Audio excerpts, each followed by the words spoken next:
Our next session is one I had a sneak peek at and pretty excited to see it. The Zen of Banking with Joe Sullivan. And that's it. Joe, please. All right, thank you. So good morning, everybody. Maybe I should thank Freddie Mercury for the great introduction, right? So I was thinking about this, and maybe you feel the same way. How often do you see the words Zen and banking in the same sentence, let alone at a session at a banking conference? And never, right? So I'm glad that you were here. Thank you to Abrigo for inviting me here and putting on this great conference. But also, thanks for the curiosity you had to show up today. Because curiosity is actually one of those things that's really important as we go forward in this industry. So it is undoubtedly not only an industry that is evolving, but it is also transforming. And whether it's digital transformation or new competitors and fintech competitors, whatever the case may be, we have to find a toolkit to move ourselves forward and to keep evolving. So with that, we're going to talk about what I think is important. I'm not here to teach you to go climb the side of a mountain and sit at the top and meditate for 3 days like some monk or something like that. I can barely sit for 10 minutes a day and meditate myself. But I do think that some of these principles of Zen are very important. So we're going to talk about 3. The idea of balance, of simplicity, and adaptability. Now, there are many interpretations of what each of those 3 words means. Balance can be, again, how do we continue on our digital transformation journey while also keeping a real human connection with customers? Simplicity could be, how do we simplify a product line that sometimes tends to confuse and overwhelm our customers instead of actually helping them? And adaptability could be any one of a number of things, but the first thing that comes to mind for me is, how do we transform or adapt our hiring practices to attract a younger generation, perhaps Gen Z, that is more driven, that is career focused, that is purpose driven, and tech forward. So we're going to unpack all of these things, and we're going to give examples of how this applies to banking, and I'm also going to give you some tools for how this applies and how you can integrate this in your own life and in your own practice. So if you're with me for the next 35 or 40 minutes plus Q&A, let's find out what it means to find our center in banking. You guys with me? All right, here we go. Now, you've got the bio in there, so I'm not going to talk a lot here, other than to say that my firm and myself, we've been in the consulting business with banks and credit unions for over 30 years. Yes, I'm dating myself a little bit there. But what we see are the actual implications and the challenges and the struggles that you have moving forward sometimes. So we understand your space a bit. So there's a woman named Amy Webb, and she's a frequent speaker at conferences like South by Southwest, and she has said a number of things that caught my attention. Number one is, she said that we are in this transitional generation.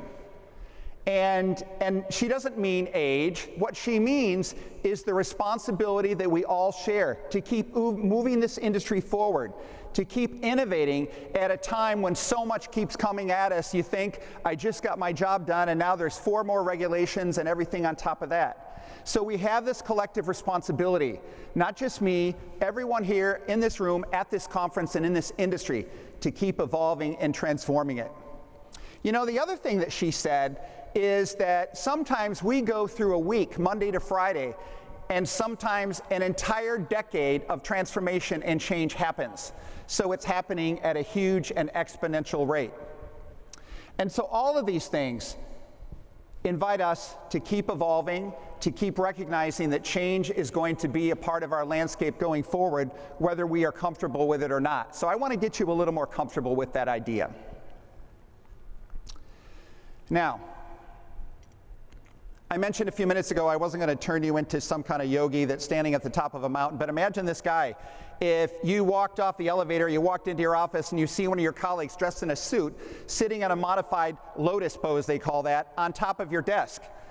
It's kind of odd, isn't it? It's kind of goofy and weird and different, but I think it's emblematic of an idea.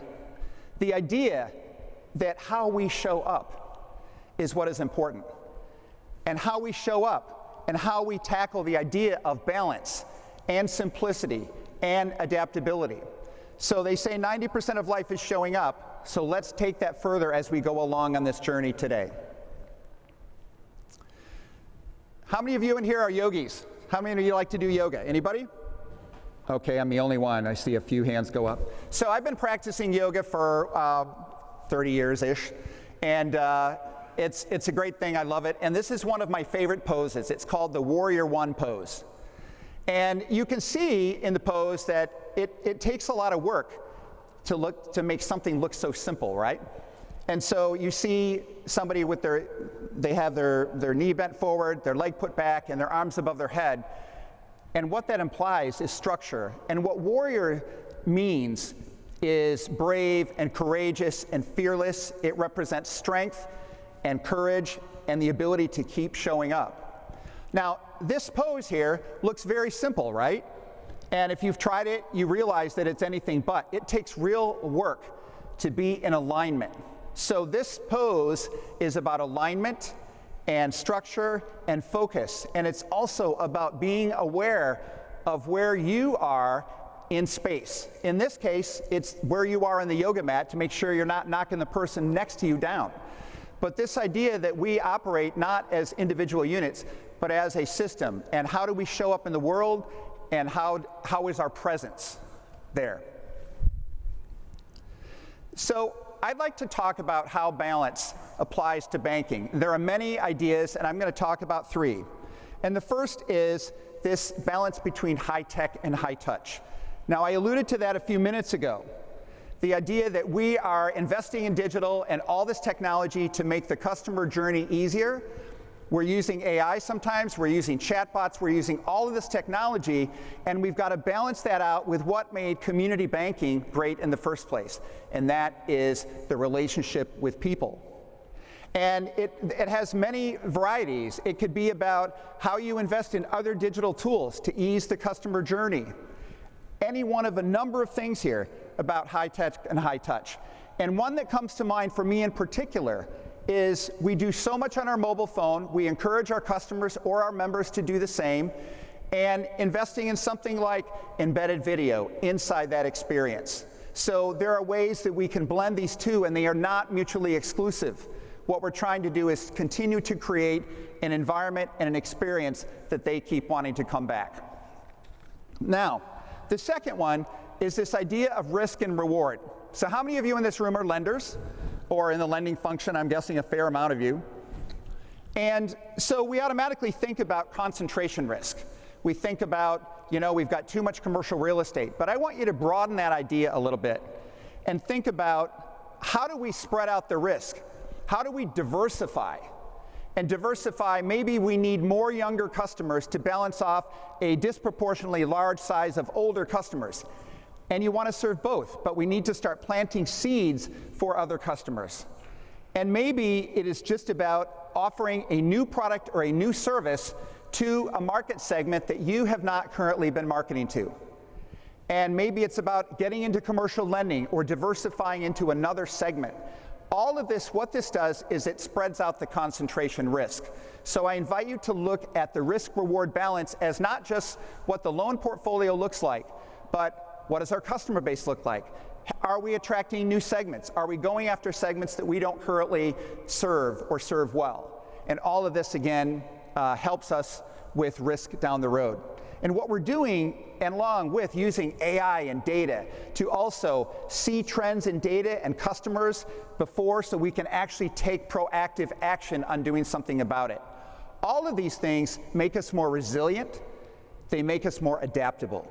And that, I think, is part of the trick as well. Now, the third is the workforce. And we hear work-life balance all the time, and I'm not here to really talk a lot about that, other than to say this. If you are, say, as an example, a Generation X person born between 1965 and 1980, chances are you are also dealing with taking care of an aging parent.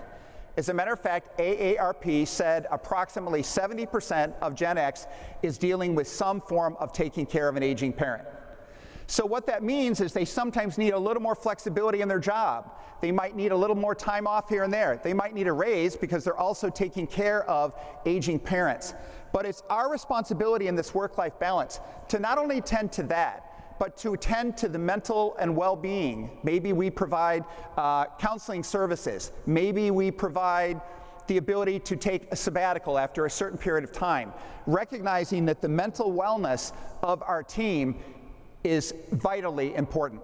And as we continue to be in an industry that's only going to have more change and probably consolidation and additional disruption, tending to our team and their work-life balance and their emotional well-being is going to pay off in droves for you down the road. Now, some of you might know this woman. Her name is Julie Thurlow. She is a former ABA chair, and she is president and CEO of Reading Cooperative Bank just north of Boston.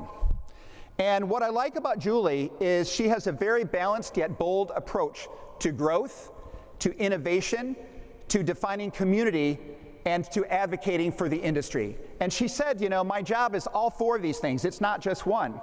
So one of the things that she did on the innovation front is she was one of the early founding members of the work group, the FinTech work group, which is essentially Ally Labs.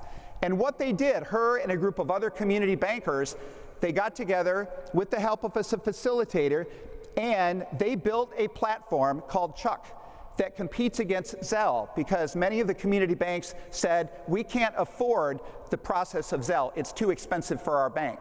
So they got together and they innovated.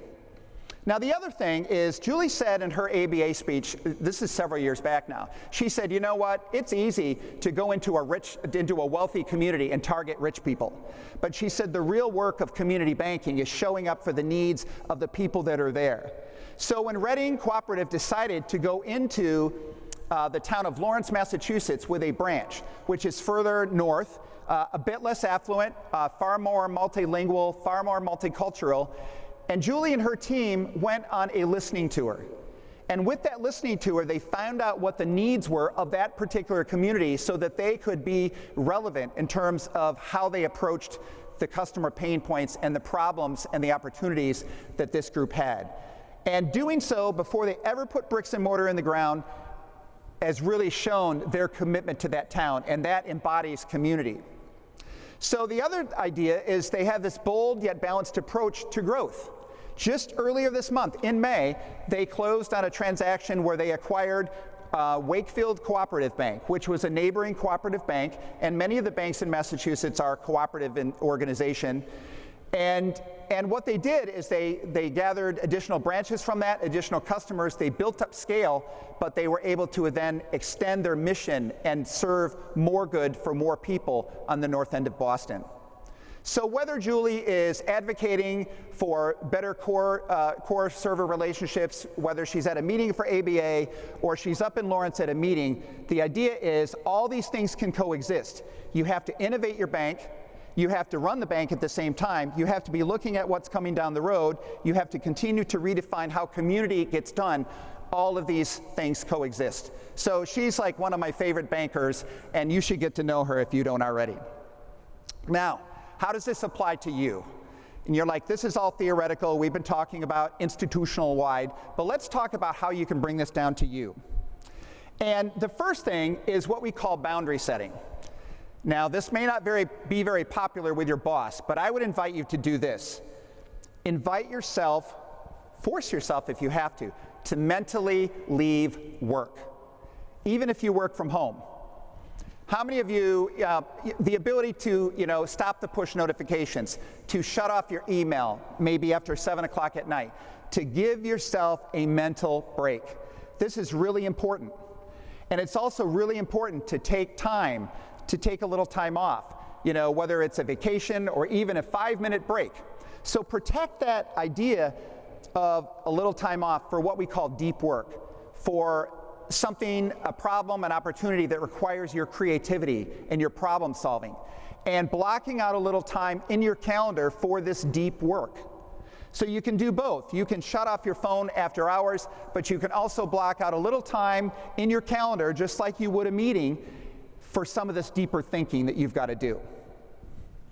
And the other one is, of course, personal energy management. Put another way, start to notice what times you were at your peak. I know for me, between the hours of roughly 6:30 a.m. and 10 a.m., I'm at my best. So I block out that time to do the hard work, the creative thinking. If I'm analyzing data for a client report that's due the next week, or writing a speech, or what have you, know the times that you work at your best. And that is the time when you should be blocking out for some of the tasks that are the harder ones. Do the easy stuff at the end of the day, whether that's calling clients and so forth. All right, so these are things you can do right now. Now, simplicity. I was thinking about how I want to talk about this, and I was talking to my colleague Jim the other day, and how many of you, do you ever like go to the grocery store and you buy yogurt? Do you ever notice like how many different kinds of yogurt there are? And I feel like no matter how long I stare at the case, I always pick the wrong kind. I don't like the fat-free kind. I like the full-fat, non-flavored Greek yogurt. And somehow I always manage to get overwhelmed with all the choices that are there, and I'm like, I still do the wrong thing. So think about that. That's why simplicity is important. We have to not make things so difficult for our customers. And I could say the same thing about sunscreen that I could say with yogurt. But the idea is, look at this image. This image of the rock. You would call this a Japanese rock garden. I would call it a Zen garden. And look at how simple it is. It's clean. You see the structure of it. It's simple.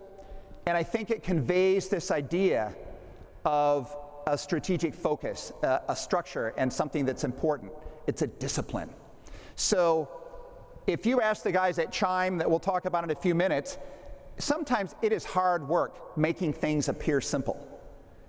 And think about that. That sounds like an oxymoron, but really what we have to do is to build simplicity into our processes and our products and our loan reviews and everything else that we do. So how does this apply to banking? And I think fundamentally it's how we react in three key areas. The first is our products. Now, I've kind of alluded to this already, but how many of you have looked at your website lately, or a neighboring or a competitor website, and you look at the product listing and it looks more like a buffet line at the Olive Garden than it does an actual solution to a problem? So what we know about customers, just like my yogurt example, is if people get overwhelmed with choices or confused by terms, they start to shut down and retreat back, and that's the last thing that you want to do. So we need to think about simplicity at every step of the game.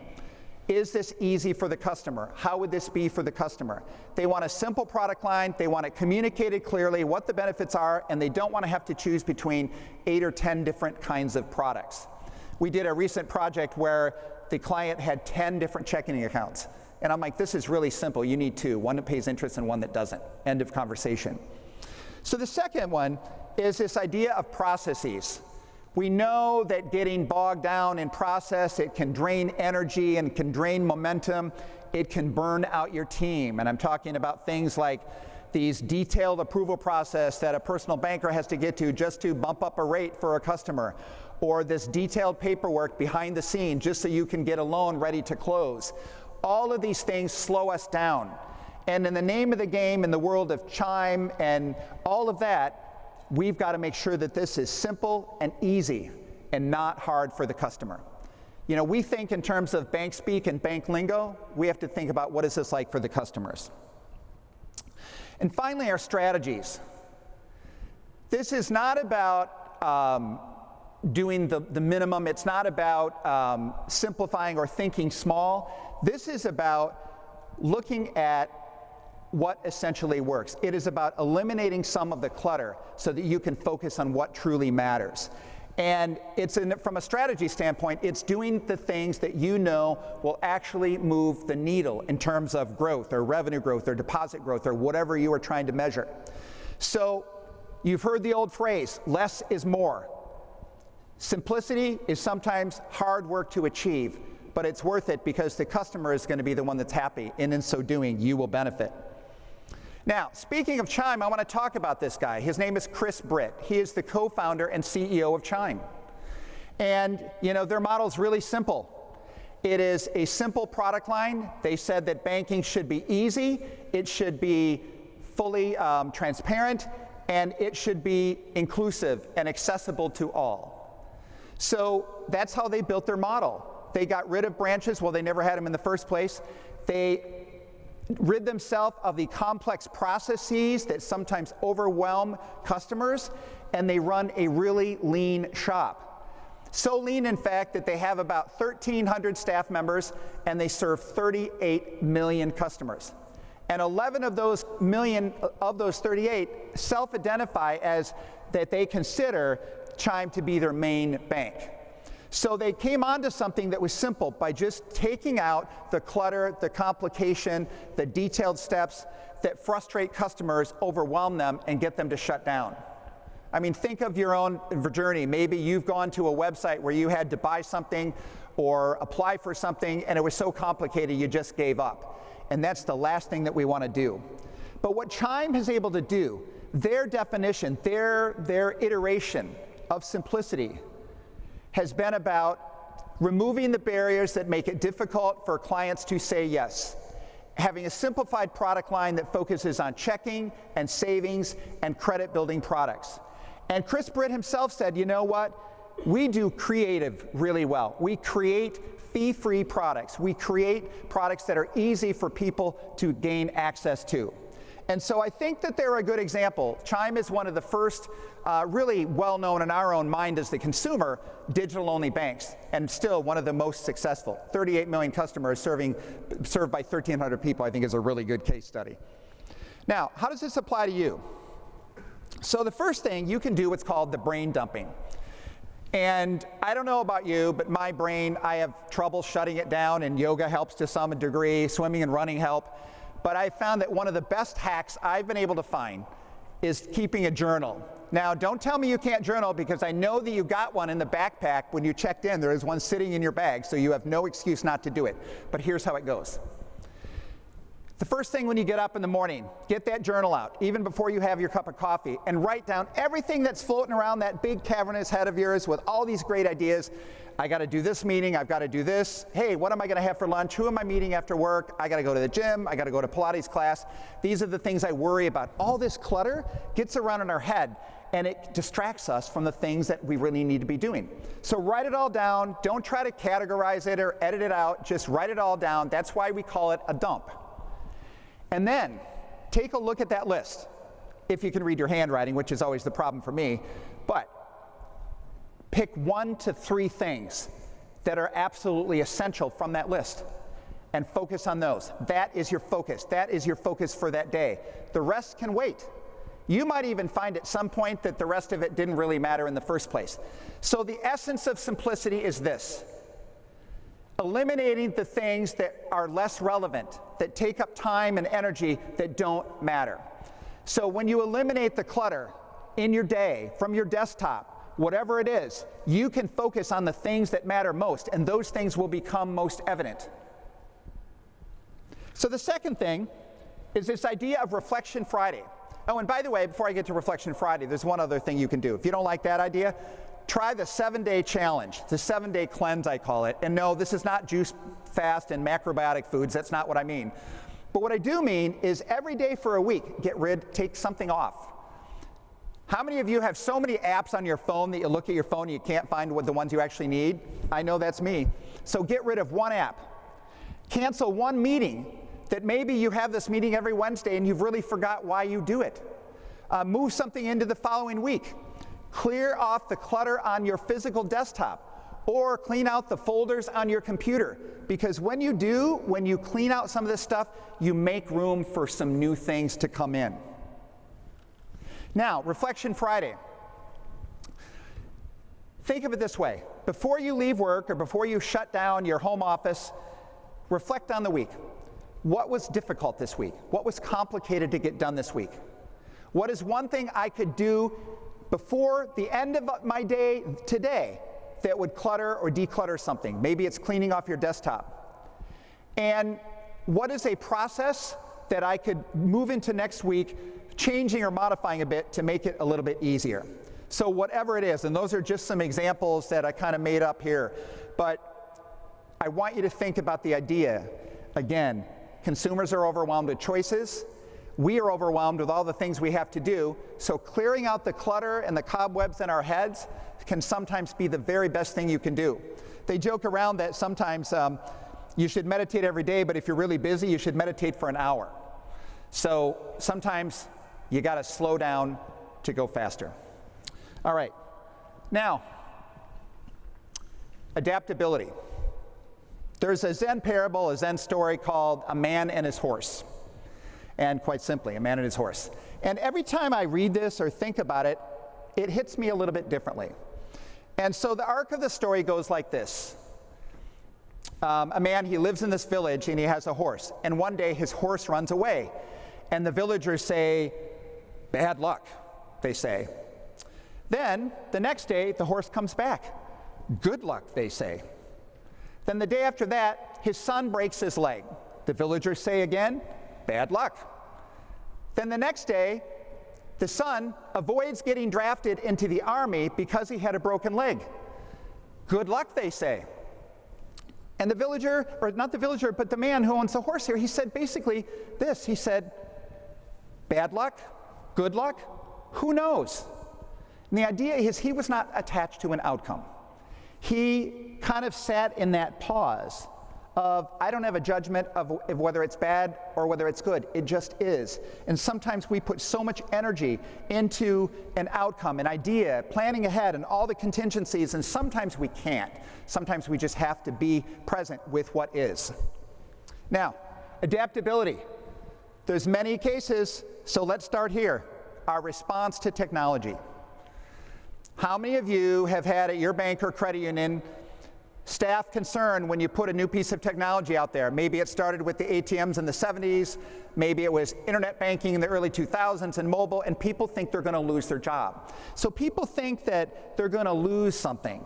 They're going to lose control. They're going to lose a sense of their own job, or maybe they're even their own identity. But what we have to do is to help them see that this is the next evolution of where we're going. But we have to recognize that emotionally, people always think about something that they're going to lose, and they're afraid of losing control. So our response to technology is, how do we adapt to it? How do we bring on these new digital tools? How do we invest enough or allocate enough budget money to really do this right and not just get the minimum bare thing that we need just to have online account opening? How do we do it right? So the second thing is our response to cybersecurity and fraud and things like that. And let's face it, all of this is happening. The bad actors are coming at us faster and faster, and our response to all of these events needs to be quicker and more responsive. And really what it boils down to is culture. The idea of building a culture that is adaptive and responsive, and on top of all these changes in technology and the fraud and so forth, and really making sure also that at your organization, cybersecurity is not just the role of IT. It is the responsibility of everyone at the bank or credit union or your company to keep data safe, to keep our customers safe, so it is everybody's job. So that team spirit of adaptability takes the cybersecurity out of the cloud of curiosity that some of us might feel and bring it down into what we can do to help. And our response to consumer expectations. You know, I built Market Insights and the work we've been doing for more than 30 years, helping clients understand how people behave and how they bank. And let's face it, again, the changes in consumer expectations and their behaviors keeps changing and keeps evolving, and we need to constantly realize that we're not going to get caught up. We are going to constantly keep evaluating what that looks like and what we need to change to be more responsive and adaptive to client needs. So, how many of you in this room, show of hands please where I can see them, it's okay, I was there too. How many of you had your own Polaroid camera? I'm dating myself here. Okay, great, there are a few of you. So, Polaroid in the late 1970s, they were a thing. You know, they were a household name. As a matter of fact, they were so successful that they earned over $1 billion a year. And in the late 1970s, that was real money. I mean, it is now, but you know what I mean. And it worked. They had this model called the razor and blade model. They would sell you the camera really cheap, and they would make all their money on selling you the film. As much as 70% of Polaroid's profit came from selling you the film. And this model worked great until it didn't. You know, in the early 1980s, when digital photography and digital imaging started to come about, Polaroid saw the future. They saw the future. As a matter of fact, they invested over $30 million in research and development on this because they saw this. The problem Polaroid had is not that they couldn't see the future, but they kept asking the question, how do we get our customers to print their digital images? And instead of asking, what do customers need? So the moral of the story, you know how it ended. They came out with their own digital camera like in 1996, but by that time there were more than 40 other competitors in the space. They lost their way, and they declared bankruptcy shortly after 9/11. So it wasn't that Polaroid couldn't see the future, is that they were trying to force new technology into their old model, into something that they felt comfortable with. And I think that that is so relevant for today, for what we are dealing with. We have to stop looking at things through this binary lens of it's either in the branch or it's online. It's either the mobile app, etc. It is either our old customers or our new. And the reality is, adaptability doesn't ask us to choose. It is actually both. Just like Julie from Reading Cooperative said, it's firing on all these fronts at the same time. It's not innovating or running the bank. It's not putting in a branch in Lawrence or doing this. It's all of the above.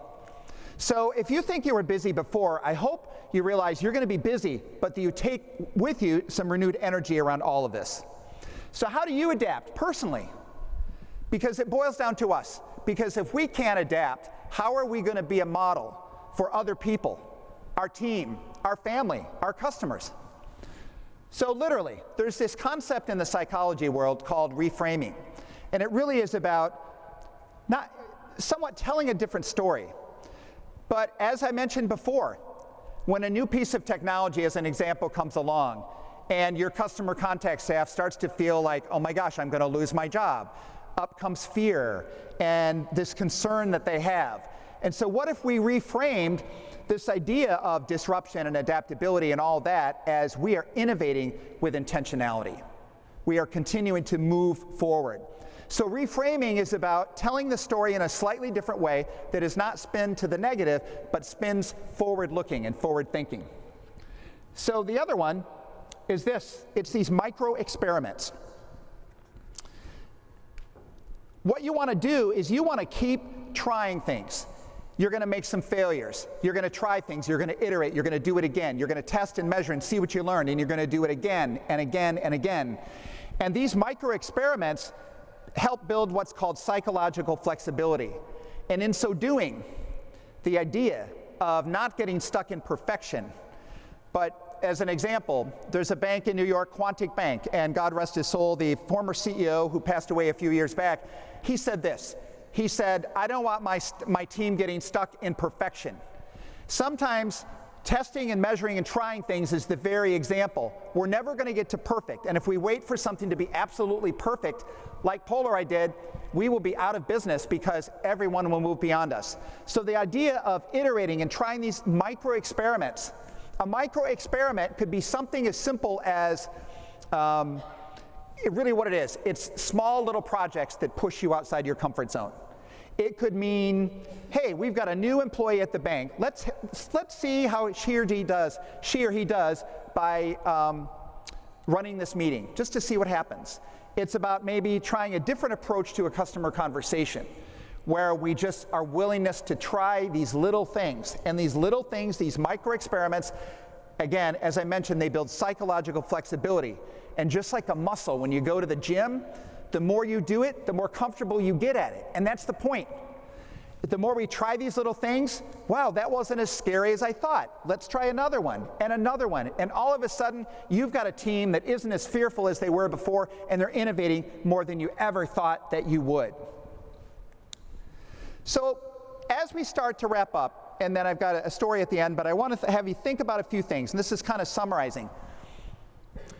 Balance is this dynamic process. It is not static. So when I showed you the yoga pose, it takes a lot of work to be in a warrior one pose. So it is not static.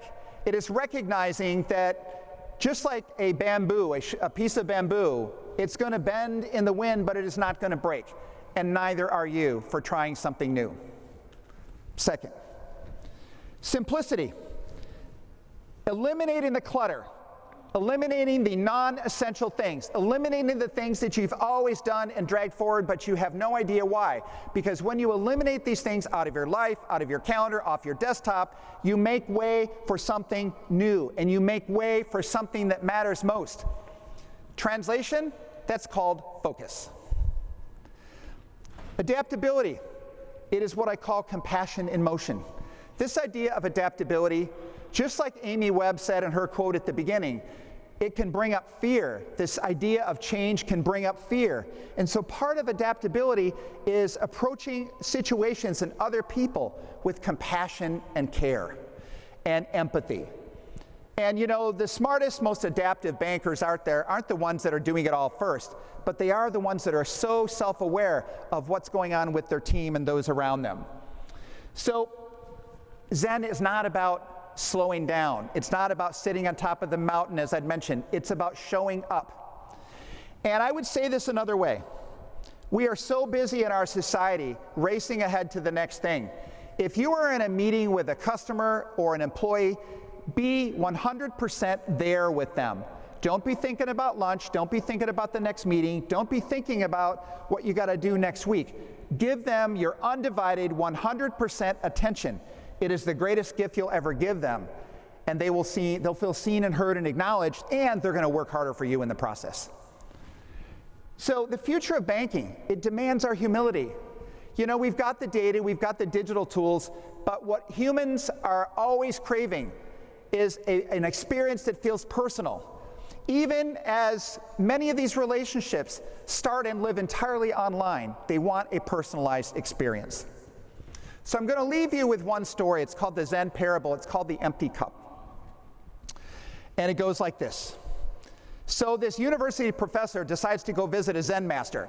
So he's all excited to go visit the Zen master. So he sits down in front of her, and the Zen master starts pouring a cup of tea for him. And she keeps pouring and pouring. And he's like, but I want to ask all my questions. You're pouring tea and the cup is overflowing. So he finally says, stop, wait a minute, there's no more room. You can't fill any more in. And the Zen master said to him, that's exactly my point. That is you. How can I show you about Zen until you make room to take in more? And I think that that idea of the empty cup is what we all have to do. We have to make space for things that are new. We have to clutter and declutter and all that, but make space for new ideas, for the perspective of a younger colleague that you think, I don't get why they do what they do, or the perspective of a younger customer.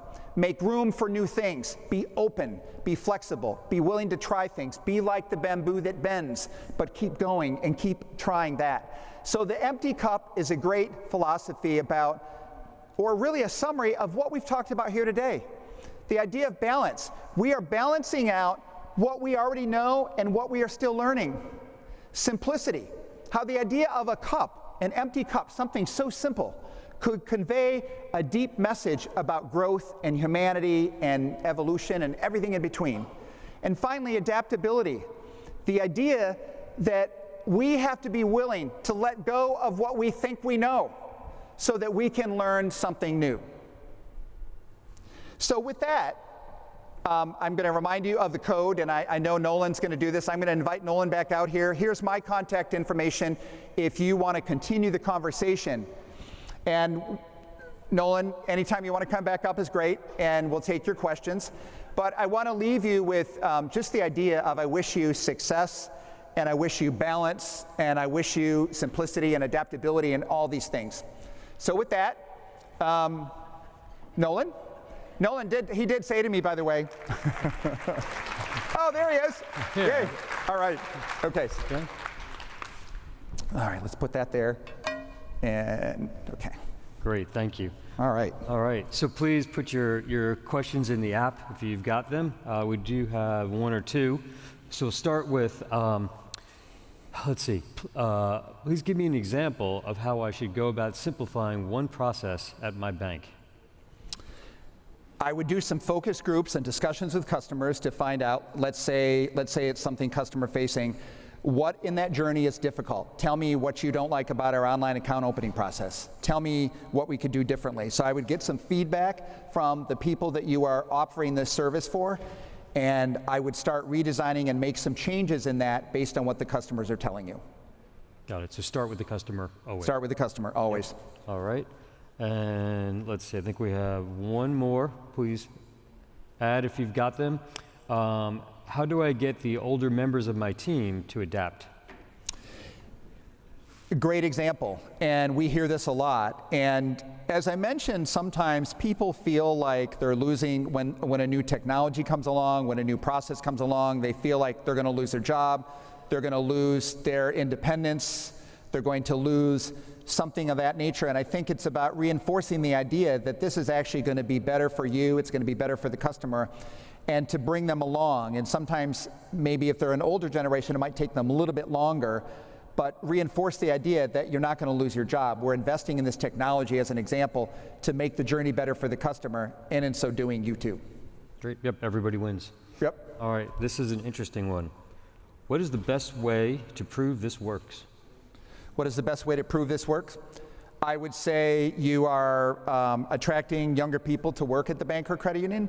I would say that you can process loans and deposits quicker.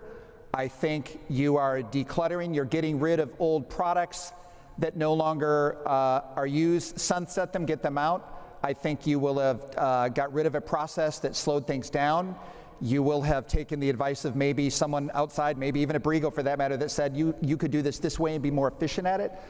I think it's going to show its result. And what I've often said is, deposits, loans, profitability, those are all a byproduct of doing some other things well. So I think in the end of the day, it's about the lift that you're going to get, the speed at which you can process a loan application, the more satisfied the customer is. Any of those could be a starting point. And you could pick one as a measuring metric. So it sounds like the success metrics that we have in place are the ones that we would use, and we should see some acceleration there. Yes. Yep. Yes. Okay. All right, now they're pouring in. What can I do to help my colleagues be more present and engaged at work? You could do, number one, you could have them leave, if you have a meeting, you could have them have their cell phones, leave them in the hallway so that when people are in a meeting, they're actually there and not scrolling through their phone or their email. I think that's one way.